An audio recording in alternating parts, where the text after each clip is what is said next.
Hello everyone, कैसे हैं आप लोग। आई होप आप लोग अच्छे होंगे।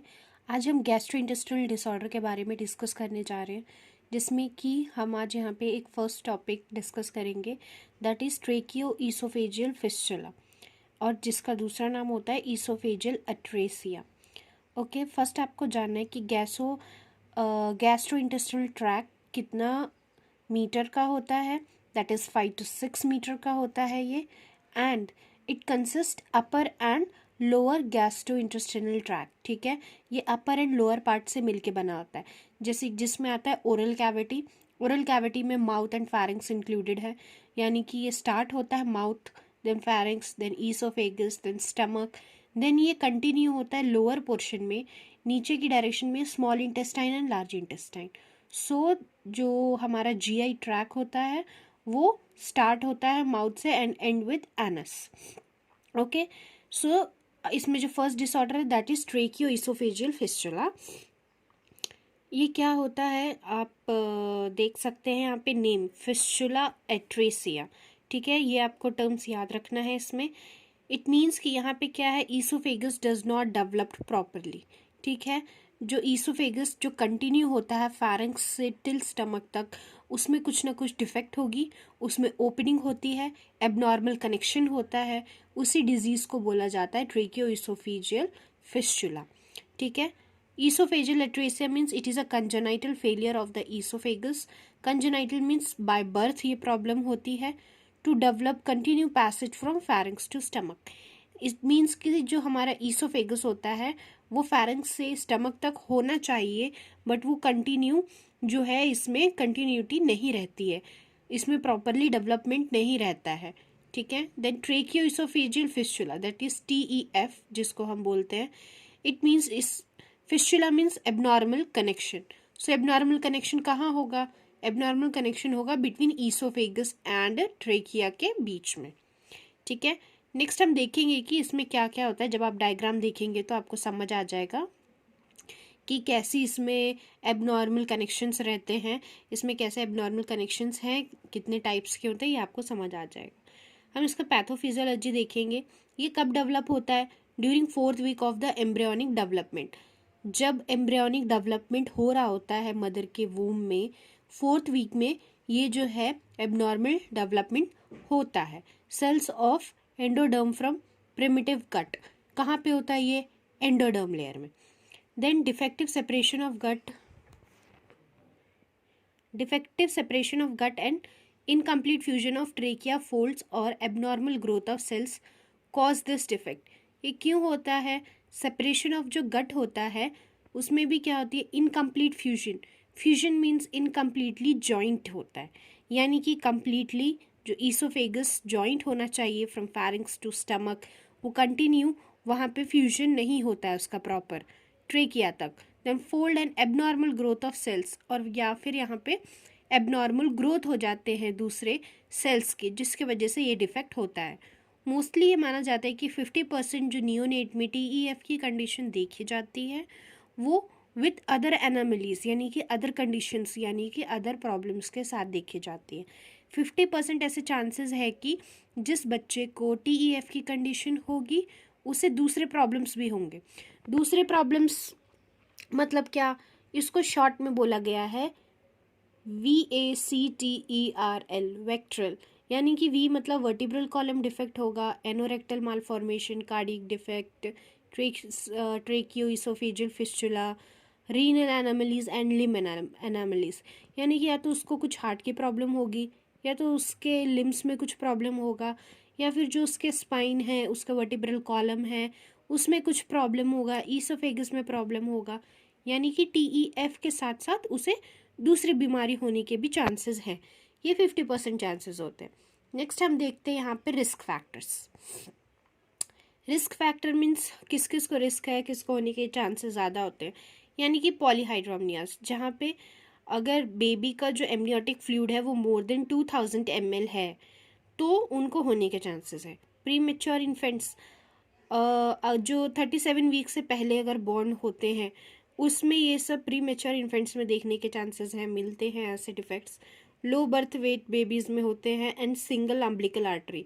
आपको ये पता होगा कि जो अम्बिलिकल वेन होता है उसमें कितने आर्टरीज एंड कितने वेन्स, टोटल कितने वेसल्स होते हैं? 3 होते हैं। अगर उसमें एक अम्बिलिकल आर्टरी है, ठीक है, अगर एक ही सिंगल अम्बिलिकल आर्टरी पाई जाती है तो वो एक कंजेनाइटल डिफेक्ट होता है, जिसके वजह से TEF की कंडीशन बेबी में हो सकती है, ठीक है।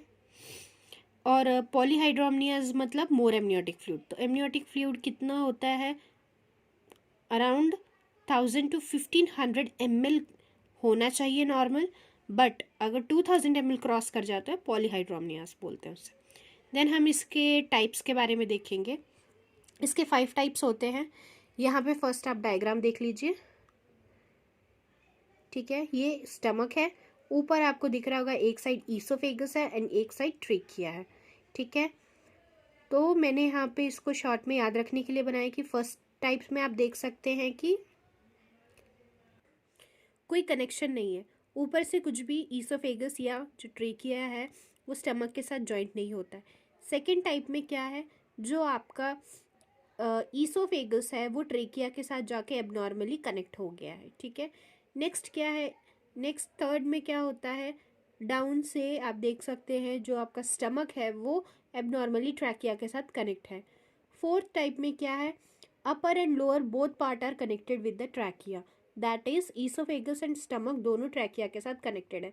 एंड फोर्थ लास्ट जो है फिफ्थ हमारा, वो जो है एच शेप, इसको एच शेप बोला जाता है क्योंकि ये एच शेप में ट्रैकिया के साथ कनेक्टेड रहता है। अब हम इसको डिटेल में देखेंगे, आइए। सो फर्स्ट टाइप है टाइप ए, जिसके होने के चांसेस 5 to 8% है।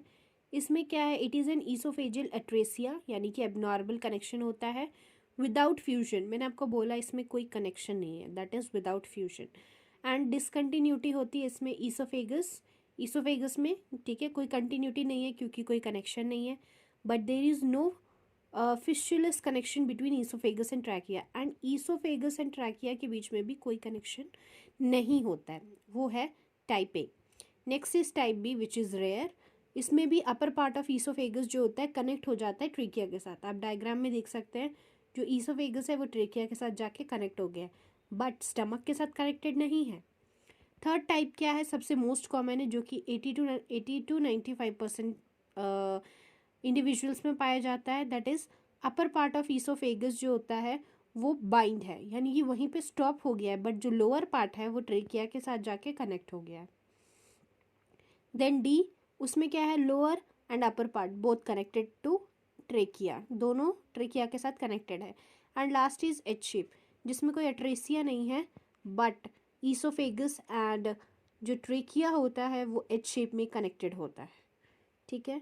इसीलिए मैंने यहाँ शॉर्ट में एक ट्रिक बताया था, फर्स्ट में कोई कनेक्शन नहीं है, सेकेंड में अपर से कनेक्शन है, तो अब कौन सा पार्ट होता है ऊपर की तरफ, ईसोफेगस, तो ईसोफेगस कनेक्टेड है ट्रेकिया से। और थर्ड में क्या होगा कि स्टमक जाके कनेक्ट हो जाएगा ट्रेकिया से। उसके बाद फोर्थ में ईसोफेगस और स्टमक दोनों ही जाके ट्रेकिया में कनेक्टेड है। एंड लास्ट जो है वो एच शेप में कनेक्टेड है, इसमें कोई अट्रेसिया नहीं है, बट इसमें एक एबनॉर्मल कनेक्शन रहता है, दैट इज़ एच शेप में। अब हम इसके क्लिनिकल मैनिफेस्टेशंस देखेंगे। मेन है कफिंग, चोकिंग, साइनोसिस, इसको 3 C's में माना गया है। ये ड्यूरिंग फर्स्ट फीड में पाया जाता है। जब फीडिंग कराते हैं बच्चे को पहली बार तो ये सब जो क्लिनिकल मैनिफेस्टेशन है, साइन एंड सिम्टम्स है, ये देखे जाते हैं। क्यों? क्योंकि एक्सेसिव सलाइवा है, उसे आप कुछ भी फीडिंग कराएंगे तो बच्चे को कफ फील होगा, चोकिंग फील होगा, क्योंकि वो क्या है, स्टमक तक अगर उसको कनेक्शन ही नहीं है तो वो स्टमक में तो नहीं जाएगा, ठीक है, वो तो बीच में ही रह जाएगा, ईसोफेगस तक ही रह जाएगा, ट्रेकिया तक ही रह जाएगा, इसीलिए बच्चे को कफिंग, चोकिंग फील होता है। And cyanosis due to deficiency of oxygen. Then frothy saliva, excessive salivation या फिर ड्रूलिंग, ज़्यादा से ज़्यादा उसको सलाइवा उसके मुंह में होगा, उसके मुंह से निकलेगा। Then increase respiration distress during and after feed, feeding कराते टाइम या फीडिंग के बाद बच्चे को क्या होगा, रेस्पिरेटरी डिस्ट्रेस फील होगा। और आ जाता है इसमें abdominal distension, regurgitation and vomiting, उसे कुछ भी फीडिंग कराते टाइम वॉमिटिंग फील होगा उसे। डायग्नोसिस में आप यहाँ देख सकते हैं, जब एक्सरे निकाला जाएगा तो एक्सरे में क्या शो होगा स्टमक में कि कुछ एयर बबल्स प्रेजेंट हैं। क्यों? डिओडेनल एट्रेसिया की वजह से, जो स्टमक का ड्यूरेनम पार्ट होता है वहाँ पे अट्रेसिया है, इसी वजह से वहाँ पे बबल्स फॉर्मेशन दिखता है।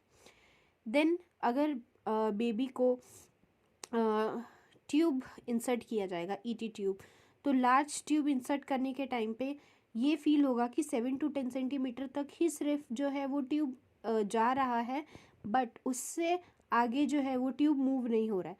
क्यों? क्योंकि वो क्लोज है, वहाँ पे एन एब्डॉर्मल कनेक्शन है, डायरेक्ट कोई ओपनिंग ही नहीं है इसोफेगस से स्टमक में, तो ट्यूब आगे कैसे जाएगी? तो ट्यूब जो है वो बीच में ही रुक जाएगी, क्योंकि एबनॉर्मल जॉइंट है, वहाँ पे एबनॉर्मल कनेक्शन है। इसी वजह से लार्ज ट्यूब जो है वो इंसर्ट नहीं हो पाता है और unable to reach the stomach, stomach तक पहुँच ही नहीं पाता है। तो जब हम किसी चीज़ को बार बार डालने की कोशिश करेंगे, बट अगर वो नहीं डलेगा, इसका मतलब है कि वहाँ पे कोई चीज़ उसे रोक रही है। तो उसके बाद जब एक्सरे किया जाता है तो ये पाया जाता है कि वहाँ पे एबनॉर्मल जॉइंट है एंड टीईएफ की कंडीशन है। नेक्स्ट आ जाता है, इसके मैनेजमेंट पढ़ेंगे हम। एज सुन एज टीईएफ, जैसे ही हमें पता चलता है कि टीईएफ है बच्चे को, उसे फीडिंग करवाना हमें स्टॉप कर देना चाहिए। क्यों? अगर हम बार बार फीडिंग कराएंगे तो उसको चोकिंग फील होगा, कफिंग होगा, साइनोसिस की कंडीशन हो सकती है। इसीलिए डिहाइड्रेशन चेक करके आईवी फ्लूइड स्टार्ट करना चाहिए। बच्चे की कंडीशंस जो है बार बार चेंज करते रहना चाहिए, ताकि वो to prevent the atelectasis and pneumonia की कंडीशंस। ठीक है, क्योंकि हमने पढ़ा इसमें साइनोसिस की भी कंडीशन हो सकती है बेबी में, क्योंकि उसको प्रॉपर ऑक्सीजन नहीं मिलेगा। देन इसको बेबी को सुपाइन या सेमी अपराइट पोजीशन, यानी कि 30 डिग्री एलिवेशन, जो हेड होता है बेड का उसको 30 डिग्री पे उठा देना है, ऊपर कर देना है, so that to prevent the aspiration. ठीक है, सक्शनिंग करने हैं, सक्शन करना है एवरी 5 मिनट्स में, और नथिंग पर ओरल, क्योंकि हमें फीडिंग नहीं करवानी है तो हमें फीडिंग स्टॉप कर देना चाहिए, कुछ भी नहीं देना है माउथ से। एक ट्यूब की हेल्प से हम उन्हें फीडिंग करा सकते हैं और आईवी फ्लूइड कनेक्ट करना है। सर्जिकल मैनेजमेंट में इसमें हम देखेंगे अब 2 टाइप्स होते हैं। ठीक है, नेक्स्ट सर्जिकल मैनेजमेंट कैसे देखेंगे कि सर्जिकल मैनेजमेंट 2 टाइप्स के होते हैं इसमें। फर्स्ट हमें चेक करना है, अगर अपर एंड लोअर पार्ट ईसोफेगस का लेस देन 2.5 सेंटीमीटर है, देन हमें करना है इसमें ligation and anastomosis. Ligation means cutting and tie, cut करना है उसको एंड टाई कर देना है, या फिर कट करके एनास्टमोसिस, जो प्रॉपर कनेक्शन होता है वहाँ वैसे हमें जॉइंट करना है। एबनॉर्मल कनेक्शन से हमें उसे कट कर देना है एंड नॉर्मली हमें उसे सूचर की मदद से जॉइंट कर देना है। ये हुआ अगर ईसोफेगस का डिस्टेंस 2.5 से कम है। अगर डिस्टेंस उनके बीच में अपर एंड लोअर पार्ट में 2.5 से ज़्यादा है तो हम इसको 2 स्टेजेस में करेंगे, जिसको बोलते हैं स्टेजिंग सर्जरी। इसको 2 स्टेज में कैसे करेंगे? फर्स्ट स्टेज हमें क्या करना है, ईसोफेगस को लाइगेट करना है। ठीक है, लाइगेशन करने के बाद क्या करना है, गैस्ट्रोटमी, जैसे स्टमक, इसमें क्या करना है कि स्टमक से फीडिंग करवाएंगे। गैस्ट्रोटमी, ऑस्टमी मतलब opening, gastro mean stomach, opening in the stomach, opening करवाएंगे टू प्रोवाइड द फीडिंग। ठीक है, बच्चे को क्या करना है, स्टमक से फीडिंग करवाते हैं, क्योंकि हम उसको ओरली नहीं दे सकते। तो इसमें हो गया गैस्ट्रोस्टमी, गैस्ट्रोऑस्टमी, फीडिंग करवाना है। ठीक है, to introduce the food into the stomach. इसके इंडिकेशंस आप देख सकते हैं, टू प्रिवेंट एस्पिरेशन ना हो, इसीलिए अगर किसी को टेम्परेरी फीडिंग करानी है तो करवा सकते हैं। अगर किसी को लंबे समय तक फीडिंग करवाने की ज़रूरत है, फीडिंग का मतलब होता है भोजन पानी जो भी खाना हमें देना है बच्चे को, वो तो हमें करवाना है। ठीक है, उसके बाद कुछ इंपॉर्टेंट पॉइंट्स है जो आप यहाँ पे देख सकते हैं कि कंपटीशन पॉइंट ऑफ व्यू से इम्पॉर्टेंट है, कि आपको गैस्ट्रोटमी के टाइम पे क्या याद रखना है। ठीक है, तो यहाँ पे आता है कुछ रेसिडुअल अमाउंट बच गया है, कुछ पाइप में है, कुछ खाना बच गया है, तो उसको क्या करना है, रेसिडुअल अमाउंट को निकाल लेना है अगर 100 ml से ज़्यादा बच गया है तो। उसके बाद जो ट्यूब है उसको क्लीन रखना है, ट्यूब को क्लैंप करना है। Funnel should be 20 to 25 centimetre above level of the stomach. Stomach से जो जो ट्यूब क्लैंप करते हैं, फनल होता है, उसको 25 सेंटीमीटर ऊपर रखना है। उसका पीएच लेवल गैस्ट्रिक का चेक करना है कि कितना है, एसिडिक है, बेसिक है, पीएच 4 है या लेस है, वो 4 से कम होना चाहिए। जो गैस्ट्रिक है का पीएच है उस वो 4 से कम होना ही चाहिए।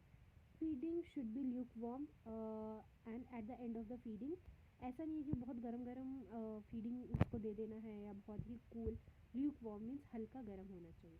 देन सेकेंड स्टेज में गैस्ट्रोटमी के बाद क्या करेंगे, ईसोफेजियल रिकंस्ट्रक्शन। ईसोफेजियल रिकंस्ट्रक्शन का मतलब होता है कि segment of colon at the end of 18 months, ये 18 मंथ्स में किया जाता है। रिपेयर करेंगे इसमें गैस्ट्रोस्टमी, क्लोज गैस्ट्रोस्टमी को कैसे, अपर एंड लोअर पार्ट को आपको क्या करना है, सूचर्स के साथ ऐसे ज्वाइंट कर देंगे। एंड जब प्रॉपर डेवलपमेंट हो जाता है, मीन्स प्रॉपरली अगर हम उसको कनेक्ट कर देते हैं, जब एक एबनॉर्मल ईसोफेगस को कट कर दिया जाता है, जब वहाँ से उसे हटा दिया जाएगा और उसको upper part and lower part को कट किया जाएगा एंड सूचर की मदद से उसे नॉर्मली जॉइंट किया जाता है, ये सर्जरी होने के बाद इसे रिकंस्ट्रक्शन, ईसोफेजियल रिकंस्ट्रक्शन बोलते हैं। ये सर्जरी होने के बाद क्या करेंगे हम, बच्चे को अब क्या है, ओरल फीडिंग दे सकते हैं। ठीक है, अब क्योंकि वो पाइप जो है नॉर्मली कनेक्ट हो गया है, तो हम क्या करेंगे, ओरल फीडिंग स्टार्ट करवा सकते हैं। तो ये सारा पूरा कंडीशन था TEF के बारे में, जो कि मेनली ईसोफेगस कैसे एबनॉर्मली फेल हो जाता है प्रॉपर कनेक्शन में फ्रॉम फैरिंग्स टू स्टमक तक, हमने ये पढ़ा। इसके कितने टाइप्स होते हैं, रिस्क फैक्टर एंड ऑल। ठीक है, ये कंजेनाइटल है जो कि बाय बर्थ होता है, ये एक हेरिडिटरी प्रॉब्लम नहीं है। हेरिडिटी का मतलब होता है कि आपको पेरेंट्स से आया या फ्रॉम पेरेंट्स से किसी बच्चे को आया, from generation to generation genes के वजह से क्रोमोसोमल प्रॉब्लम। ये कोई क्रोमोसोमल प्रॉब्लम नहीं है, ये एक बाय बर्थ प्रॉब्लम है, कंजेनाइटल। ठीक है, आई होप आपको समझ आया होगा, मैंने इजी वे में समझाने की कोशिश की है। आप ये डायग्राम से अगर ट्रिक देखेंगे तो आपको समझ आ जाएगा। Thank you for watching. हम गैस्ट्रोइंटेस्टाइनल की नेक्स्ट डिजीज़ के बारे में नेक्स्ट वीडियो में डिस्कस करेंगे। Thank you.